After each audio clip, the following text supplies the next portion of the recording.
चलिए, तो पिछले लेक्चर्स में हम लोग एंगुलर मोमेंटम को देख चुके हैं। ठीक है, एंगुलर मोमेंटम का पॉइंट मास के लिए हम लोग देख चुके हैं फॉर्मूला क्या है कि अगर पॉइंट मास है, पक्का है कि पॉइंट मास ट्रांसलेशन मोशन में होगा। ठीक है, तो उसके लिए हम लोग किसी और पॉइंट के अबाउट एंगुलर मोमेंटम किसी इंस्टेंट पे देख चुके हैं, that is r cross M v. ठीक है, देख चुके हैं वेक्टर, उसमें कोई दो राय नहीं।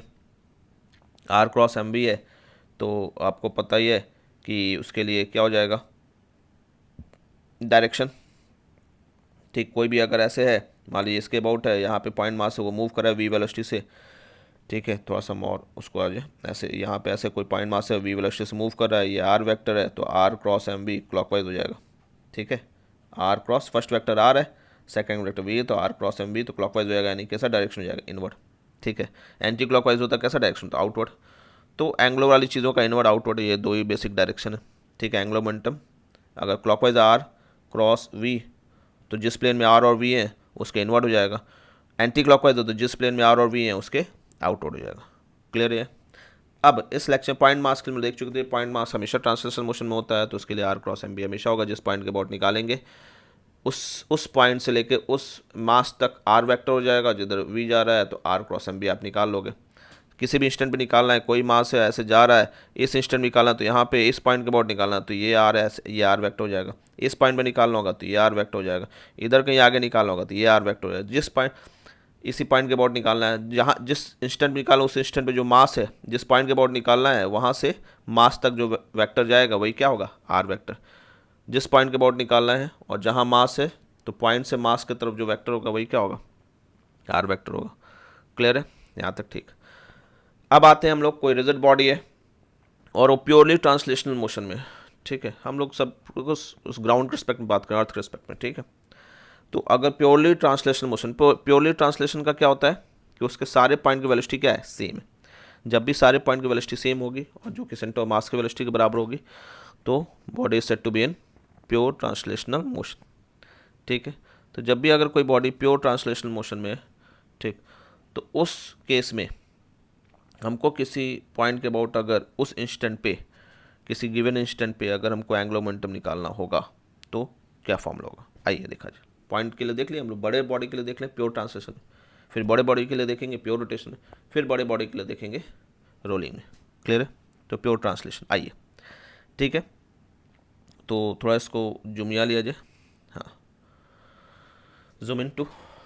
नाउ मान लेते हैं कि कोई ऐसा कोई बॉडी है ऐसे, ठीक है, और ये प्योर ट्रांसलेशन में, ठीक, और किसी एक्सिस के अबाउट निकालना है, जैसे कि इस केस में आपको दिख रहा होगा इस पॉइंट के अबाउट निकालना है इस इंस्टेंट पे। प्योर ट्रांसलेशन में तो हर एक पॉइंट की वेलोसिटी क्या होगी, सेम होगी। हर एक पॉइंट की वेलोसिटी क्या होगी, सेम। प्योर ट्रांसलेशन का मोशन कि हर एक पॉइंट की वेलोसिटी क्या होगी, जो रिजर्व सिस्टम है उसमें हर एक पॉइंट की वेलोसिटी क्या होगी, सेम। अगर यहाँ पे वी सी एम है तो वी सी एम हर जगह होगी। ठीक है, वी सी एम मतलब velocity of centre of mass, obvious है, सबका सेम है तो सेंटर ऑफ मास की भी सेम ही होगी, तो सबकी वेलोसिटी वी सी एम के बराबर होगा। ठीक, दूसरा क्या दिया हुआ है हमारे पास कि किसी इंस्टेंट पे, जिस इंस्टेंट निकालना है, जिस पॉइंट के बाद निकालना है, वहाँ से सेंटर ऑफ मास का वेक्टर दे दिया R naught, centre of mass की वेलोसिटी दे दिया, यही वेलोसिटी सबकी है, और टोटल मास मान लो सिस्टम का कैपिटल एम है। ठीक है, ये दिया हुआ है, जिस इंस्टेंट पे निकालना है वो किसी पॉइंट के अबाउट, वहाँ से सेंटर ऑफ मास का वेक्टर दिया हुआ है आपको आर नॉट। क्या दिया हुआ है, सेंटर ऑफ मास का वेक्टर दिया हुआ है। ठीक है, कोई कष्ट, कोई कष्ट नहीं। अब आइए, हमको पूरे रिजल्ट सिस्टम के लिए निकालना है। ठीक, हमको पॉइंट मास का फॉर्मूला पता है। आइए, तो हम लोग क्या करें, कोई एक पी पॉइंट यहाँ ले लें, ठीक है, और जिसका मास एम है, उस पॉइंट मास का हम तो इसके अबाउट निकाल सकते हैं, फॉर्मूला पता है हमको। ठीक है, वो जो पॉइंट मास है वो सेंटर ऑफ मास से आर वेक्टर पे, किस वेक्टर पे, आर वेक्टर पे, सेंटर ऑफ मास से किस वेक्टर पे, वो आर वेक्टर पे। ठीक है, अगर हम लोग देखें तो सेंटर ऑफ मास से वो आर वेक्टर पे।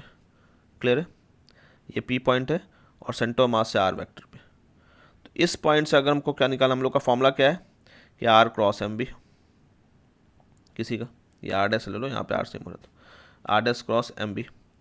अब हम लोग को एक पता है कि अगर वी सेंटर मास, वी सारे पॉइंट का, यानी पी पॉइंट का भी वेलोसिटी वी सेंटर मास ही होगा, वी सी एम ही होगा।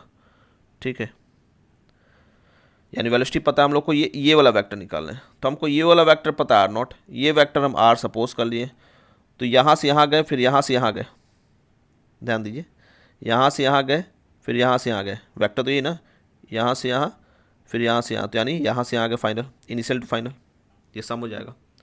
तो यानी यहाँ से यहाँ गया आर नॉट, फिर यहाँ से यहाँ गया आर, तो ये वाला क्या हो जाएगा आर नॉट प्लस आर। यहाँ से यहाँ गया आर नॉट, फिर यहाँ से यहाँ गया आर, तो यहाँ से यहाँ गए दोनों का सम। फर्स्ट वेक्टर के हेड में दूसरे वाले वेक्टर का टेल है, तो यानी इनिशियल टू फाइनल अगर करोगे तो ये आ जाएगा, यही चाहिए था हम लोग को। तो ये आर नॉट आर, तो ये आर नॉट प्लस आर। यहाँ से यहाँ गए, फिर यहाँ से यहाँ गए, तो वेक्टर सम क्या होगा, दोनों का सम हो जाएगा। यहाँ से यहाँ से यहाँ, तो फिर इनिशियल फाइनल जोड़ देंगे तो दोनों का sum R naught plus are.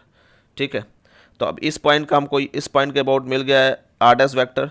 मास हम लोग स्मॉल मास एम ले लिए हैं और सेंटर मास की वेलोसिटी हमको दिया है, तो वही वेलोसिटी उसकी भी हो जाएगी। तो पी पॉइंट का एंगुलर मोमेंटम इस पॉइंट के अबाउट हमको पता चल गया, क्या हो जाएगा R dash cross M V. ठीक है, M V C M, R dash की value R naught plus R है, तो आर डैश की जगह R naught plus R cross M V centre mass. ठीक है, क्लियर है। अब हमको पूरे का निकालना, तो इसी तरह सबको सम कर देंगे, तो पूरे का जो एल आएगा वो समीशन ऑफ एल पी हो जाएगा। ऐसे ही सारे पॉइंट का ऐसे ही सम कर देंगे। ठीक है, तो सारे पॉइंट का अगर हम सम करेंगे तो हम लोग को क्या मिलेगा, summation of R naught plus R cross M V centre mass. Clear है, कोई दिक्कत नहीं। ठीक, अब क्या कर दे, इसको अंदर क्रॉस प्रोडक्ट जो होता है वो डिस्ट्रीब्यूटिव होता है, तो आर नॉट एक बार इससे क्रॉस प्रोडक्ट लेगा, फिर आर एक बार इससे लेगा प्लस करके। तो ध्यान दीजिए, तो दोनों करेंगे तो R not cross M V centre mass plus R cross M V centre mass. अब दोनों पे समीशन लगा दे। ठीक है, दोनों पे समीशन लगाओ, तो इसमें आर नॉट फिक्स था हम लोग का उस इंस्टेंट पे तो कांस्टेंट है ना, आर नॉट चेंज हो रहा है। अब वी सेंटर मास फिक्स है, तो ये दोनों बाहर हो जाएंगे, यानी आर नॉट क्रॉस में ध्यान इंटरचेंज मत कीजिएगा, V centre mass cross R naught मत लीजिएगा, क्रॉस जो जैसे है वैसे चलेगा। तो R not cross V centre mass बाहर हो गया समीशन से, समीशन किसका केवल हो गया, स्मॉल एम का। यहाँ पे वी सेंटर मास बाहर रहेगा, किसका समीशन होगा, एम आर का। ठीक है, वी सेंटर मास बाहर रहेगा, समीशन किसका होगा, एम आर। तो summation of M R cross, बाद में ही वी सेंटर मास है आर क्रॉस एम बी, तो पहले इन दोनों का समीशन हो जाएगा। ठीक है, फिर क्रॉस वी सी एम, तो summation of M R cross V C M. ठीक, अब यहाँ पे ये तो बाहर है, समीशन ऑफ एम क्या हो जाएगा, टोटल मास कैपिटल एम, तो यहाँ पे तो कैपिटल एम आ गया, इसकी जगह हम क्या लिख देंगे, कैपिटल एम। ठीक है, कोई दिक्कत। अब दूसरे वाला, यहाँ देखिए ये इंपॉर्टेंट पॉइंट है, ये वाला, इसका सम क्या होगा। ठीक, ये ध्यान दीजिए, summation of M R, V centre mass तो कांस्टेंट आइए, यहाँ देखिए ये आर वेक्टर है, मान लो यहाँ पे पॉइंट मान लेते हैं हम कोई ऐसे, ये मान ली कोई रिजिड बॉडी है।